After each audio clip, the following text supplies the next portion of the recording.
Welcome back to the my new video guys and my YouTube channel guys. Today and we are going to talk about guys how can we enable delete sound setting in our Realme phone. Friends, you want to enable guys your delete sound setting in a Realme phone. So then how can you enable and then how can you use?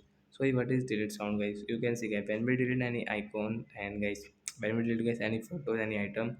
So you can see this sound. Well, this sound is not working now. So how can we enable this sound and then how can we use it? So friends, I will show you. So guys, first of all, open your phone setting. After on phone setting, guys, scroll it and then click on guys sound and vibration. Guys, tap here. Again scroll. Friends, you can see your haptic and tune setting. Guys, tap here. Then guys, you can see guys the delete sound setting. So right side guys, tap here. Then guys, this sound will enable and friends you can use this delete sound setting. So friends, again guys, open your phone gallery and photos. So friends, you can see the delete option. Guys, tap here.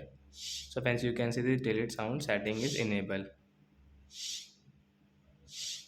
So like that guy we can enable delete sound setting in Realme phone and guys we can use it. So that's it guys, thanks for watching the video. Bye bye friends.